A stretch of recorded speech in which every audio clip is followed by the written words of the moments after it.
as a software developer, as well as being on the data analytics team. And then we kind of do a lot of like implementation of web analytics for a couple of enterprise clients in Australia.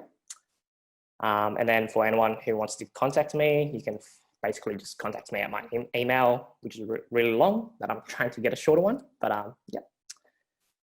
Cool, so yeah, so today's talk will primarily focus just on BigQuery, which is basically similar to AWS's Redshift offering for those who have used that before. The key difference with BigQuery when you compare it to like Redshift though, however, is that it's serverless, which basically means you don't have to worry about any of the configuration of the server, while in Redshift, you sometimes would have to go in and configure the server yourself.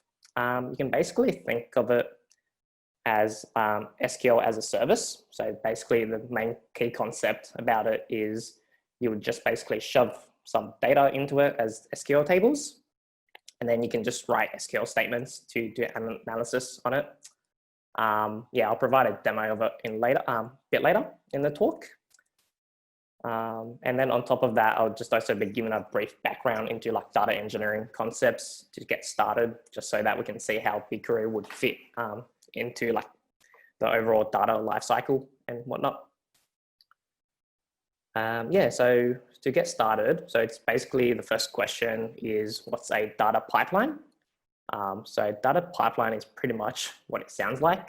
It's just a process of different automated processes where you would move the raw data from point A to point B, and then you have multiple touch points along that pipeline where you could, do certain operations on the data. So for example, you could transform it, clean it of anything bad, of anything else. For example, you could remove personal identifiable information from data, as well as perform validation before you store it and delete somewhere. So basically, you'd usually capture data from like a web application or app, for example, move it along, do your stuff, and then eventually you'll store it in like a data warehouse where some business intelligence people or data science people can access it and then perform their analysis on it.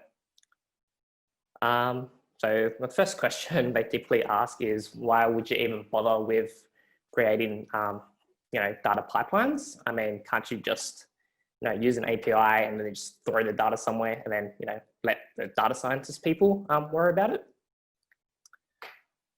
So I found this cool diagram on the internet, which pretty much perfectly describes the relationship between teams and companies that work with data at scale. It's known as the infinite loop of sadness.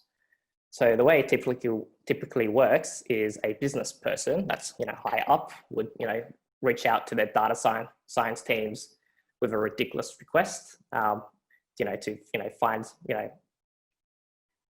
like a request such as find me how many people did this thing on this day, kind of thing. And then the data science people would basically then reach out to the data engineering people to implement something even more ridiculous, like, can we use AI or machine learning, that kind of thing. But then in order to do that, the data engineering people would then reach out to the ops teams and then ask them to scale up. But then obviously the ops team, in order to scale up, they'll have to upgrade their servers and whatnot. And then they'll have to ask the business people for more money. And then business typically don't like spending so much, I guess, on like infrastructure as when compared to implementing new features. So they'll push back, and then it basically goes the other way. And then, the ops people say, oh, you can't do it. And then data engineering people would tell the data science people, oh, we can't do it because we don't have the infrastructure. And then the business people get nothing. So the key lesson here, I guess, is building data pipelines can get pretty expensive depending on how complex you build them.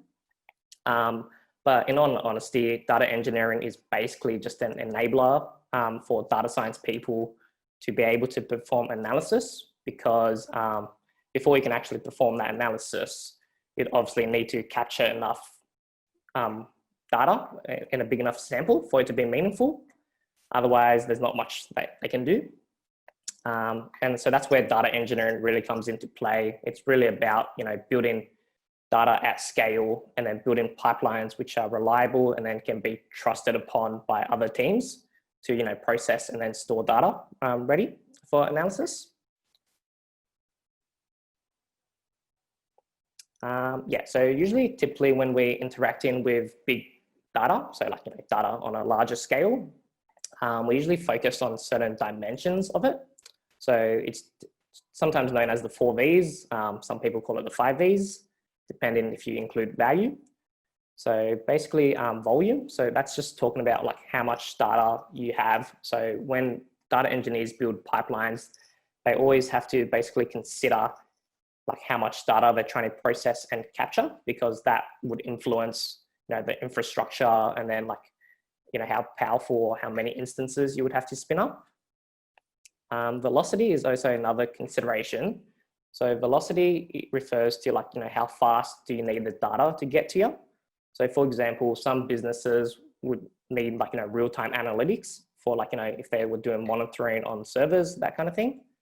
Or like for example, other businesses might, for example, be able to just if data is available and processed like once a day, that'll be enough. So for example, if they just wanted to process all the transactions for the company each day, then so the requirements would differ depending on how fast you need the data to get to you based on those business requirements.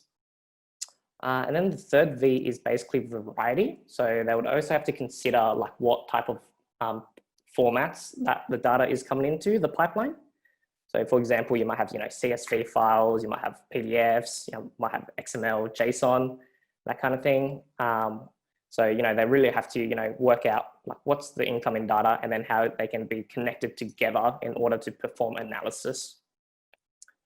And then the fourth V is basically veracity. So that's basically about like how trustworthy and credible the data is, because even if you have a lot of data, if it's not accurate or it's been collected wrongly, then it's not really useful. So in order for it to actually work, when you're collecting that data initially, you have to make sure you actually collecting data that analytics teams can use. And then the last V obviously is just value. So it's also like considering how much value you get out of data. So basically, if you don't have enough data incoming, there's really no point of building like a very complex data pipeline. So it's really just a consideration of like how much the cost of setting up like a whole data pipeline process versus like how much value you would actually get out of the analytics side of things. Yeah, and then this is just basically a blueprint of like a typical data lifecycle. It's not necessarily GCP specific. So for example, other platforms like AWS or Azure, they would have their own tools that can take care of certain parts of this diagram. So the typical data lifecycle is basically you'd connect to like a app or web application, mobile app, a server, and then you'd use like a API, like a gateway, which basically ingests the raw data, and then it basically comes and passes it through like a message queue where it waits to be processed, or it could even be cached. And then once it's ready to be processed, there's usually 2 typical ways you can send the data into like a data warehouse. So you can usually do like a real-time streaming where you're streaming it in real time. So that's usually useful for tasks such as server monitoring or fraud detection. So that's typically when that would be used. And then on the other side of the fence is you have batch processing, is basically where you collect the data on your initial source, and then over a period of time, and then you send it in in one go.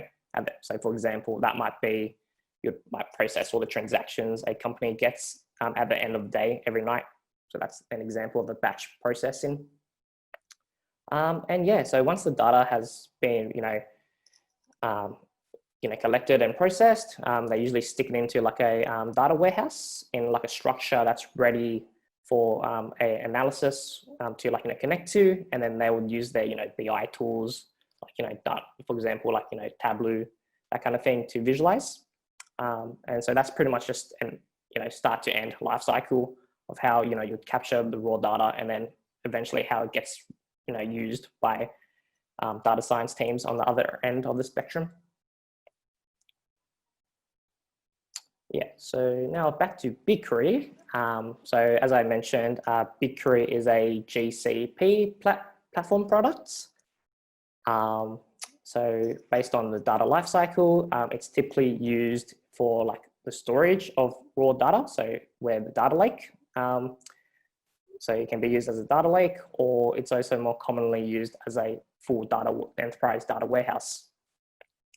So it's basically a serverless data warehouse, which has been designed specifically to be able to handle large data sets. So think of, like a lot of gigs and a lot of terabytes of data. So it's it's designed specifically for that kind of size of data. And then, so basically the key concept is you would import any data as SQL tables into BigQuery. And then you can pretty much just write SQL statements on the fly to perform, manipulations, analysis on that data set. And then BigQuery uses just like, normal SQL, so NZ SQL. So it's actually quite easy to get started with. And then it obviously has like a web console, which you can use to do stuff manually. But then it also has a REST API, which you can interact with so that, you can stream data into BigQuery using like, Python or Java, as well as, ways to automate it. Yeah, so with BigQuery, you basically have to pay for both the storage and processing of the data. So there's two ways you can pay for it. There's an on-demand, which is, you pay for how much you actually use. And then the other option is you can also do like a flat rate.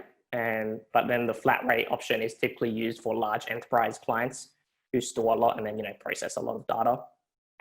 And then I think it's about $5 per terabyte when you write SQL statements. So for every terabyte, you pay $5. And then storage would then also of the data depends on how long you store the data for. So typically it's $5 for 500 gigs if you store it for half a month, which basically means, $20 if you do 1 terabyte. But then the thing with this payment of when you're paying for the storage of data is if you store the data for long enough. So if it's been there for more than 90 days without being edited, then they basically halve that storage price in half. So then it goes down to about, $10 for a terabyte per month. And then just with the data, how it's stored in BigQuery. So basically you have your BigQuery service, and then you obviously create like a project, for example, which is your overarching to hold everything. And then you basically can create multiple data sets, which is basically a collection of different tables. And then the tables itself is what you would import into BigQuery. One thing about BigQuery though is that it really likes denormalized tables. So, big fat wide tables, with nested and repeated data. You don't necessarily have to denormalize your tables before you import them into BigQuery. It just performs better if they're denormalized. And then plus, since the storage is cheap, it doesn't really matter if you have repeated data in records and whatnot. And then I'll just talk about ETL quickly. So ETL is a common process used in data engineering to basically extract some raw data and then store it somewhere. It stands for extract, transform, and load. It's a traditional way how older on-premise data warehouses would be used, but it's also applicable to cloud data warehouses, just because the cloud platform processing is so good these days. And then the way it works is basically you ingest your raw data on the far left, and then you push that raw data to a staging area, which is where it just sits there. So it can act as like a backup copy, I guess, as well, in case you need to perform additional or you have errors in your pipeline. And then you basically have a process which transforms and then loads that raw data into a structure. So like it goes from raw data into structured data, and then you basically load it into a data warehouse where it's ready for a data science team to pick up and then retransform and then visualize. So that's like a typical process that's used. And then when we apply it to the GCP, so you obviously have your raw data coming in from all your different sources. And then what we can do is we can use Google Cloud Storage, which is basically Google's equivalent of AWS S3, to just keep all the raw data there. And then you can basically have a process here somewhere using like data flow, which is similar to AWS data pipelines, which then manipulates and transforms that raw data and then sticks it into BigQuery. And then the cool thing about BigQuery though is you don't necessarily have to use cloud storage. You could, for example, stick the raw data into staging tables in BigQuery directly, and then manipulate them in BigQuery and then produce your, structured, tables.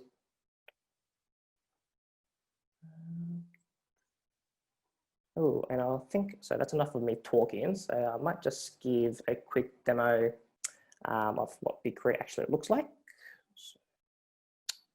Can everyone just confirm they can see my new tab? Yep, it's good. Yep, all good? Yeah, cool. Yeah, so this is the GCP UI for BigQuery. It's the newer one.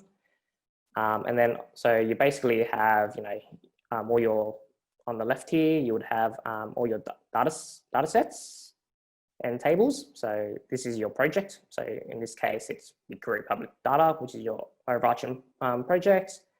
And then you'll have basically all your different data sets here. And then under each data set, you would then have different tables, which is where you put the data into. And then on the right here is basically your query window, which is where you write all your SQL statements to query against these tables, and you can perform joins and whatnot. And then you also have a preview bar here, which gives you the schema of the different tables, and then some details about it. So this particular example here is for Hacker News. So basically there's a publicly available data set which stores all the different comments for Hacker News. So for example, this particular comments table has, 8 million rows, which is not too big, I guess, in BigQuery.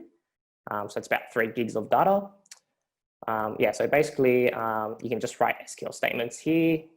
Then it will tell you roughly how many gigs will be processed.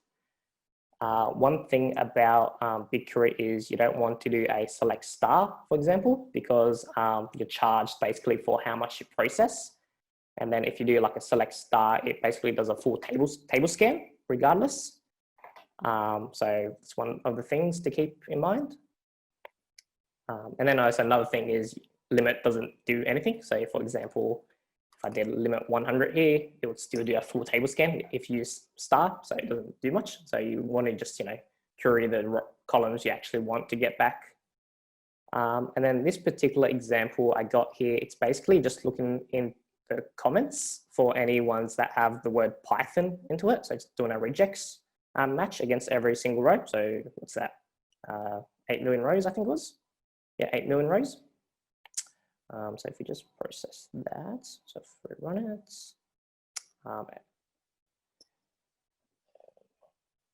yeah, cool. So basically it's done a regex match against all the 8 million rows, and that took what, about 2.9 seconds, which isn't too slow, I guess. And then just to up it up, for example, I got this written down because I don't want to do live coding. So another bigger data set that we have here is for Wikipedia articles. So there's basically a table that keeps track of all the visits to certain pages. So if we do, that's not the right one. That's this one here. That data set, Wikipedia. Cool. 20. Yeah, cool. So this is this particular table basically keeps track of all the different page visits and how many people visited it in 2011, January. And then this one's a bit bigger than that previous table, and it has, I don't know, what's that, 4?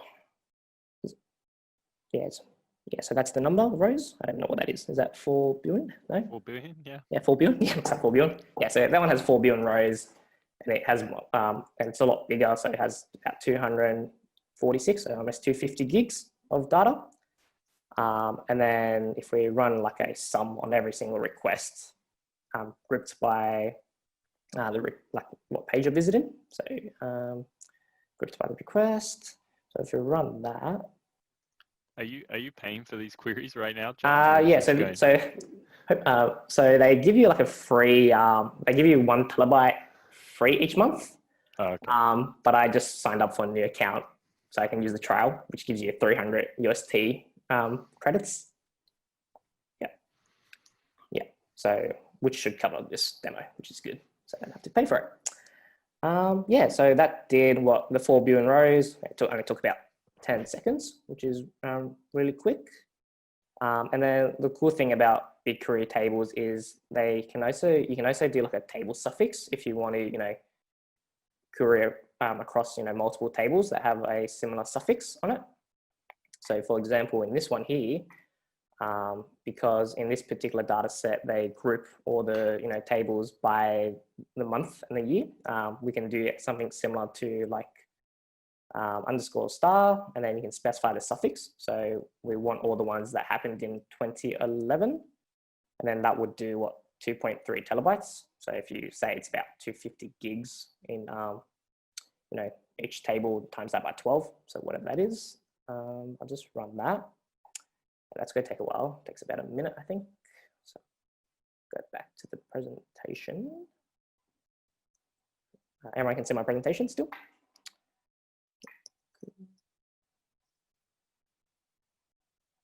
Okay, so yeah, so basically, this is just the architecture of how BigQuery works. What I really like about it, I guess, is that it abstracts, your storage from your computing. So you don't see what happens on the storage side of things. You really just have to worry about, writing SQL statements, and you don't have to worry about, if you need to scale your infrastructure or not. It's because BigQuery is basically really highly scalable. It just elastically scales for you in the background when it needs to, when it receives a query.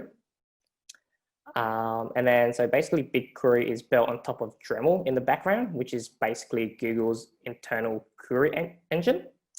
So Google uses it for services like YouTube, Gmail, search. So it's actually quite fast, and you get access to that power. And then that Dremel engine is basically on a Jupyter network, which moves different nodes, and then that network does like, I think, 1 petabit per second, which is like really quick. So basically how it works is on the client interface, you'd write your SQL, and then the root nodes would then be responsible for receiving that SQL statement. And then it basically passes it through to these leaf nodes, where it breaks the query into like, separate bits and then does its own things. And then it comes back together, and then these mixers basically aggregates the results and then passes it back to that root node, which then delivers your result. So it's actually quite fun. You don't see any of this, obviously, but it's quite good, and because it just abstracts it away from you completely, so you don't have to worry about it. One thing about BigQuery though is that it does have its limits sometimes. So for example, if you do too many joins or order by statements, it can fail because the network needs to shuffle everything, and then it just, the query will fail. So if we just now go back to our BigQuery statement, so for example, this one, so response was too large to return because there's too many rows. So if we just limit that to 100, that should now work. Yeah, because I think the problem is when we use the UI, there's a limit to how many rows it can show. Yeah.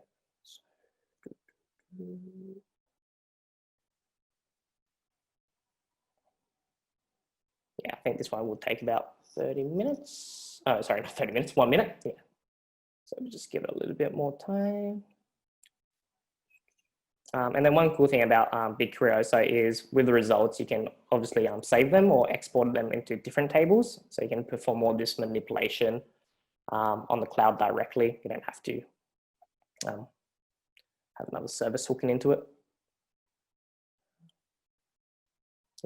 Should be almost done. Yeah, I tested this last night and I think it took about a minute. Oh, there we go. Yeah, cool. So yeah, so that took about 50 seconds and it did what, 2.3 terabytes, which isn't too bad. Yeah. And so that's pretty much all I wanted to cover today. Was there any questions from anyone or?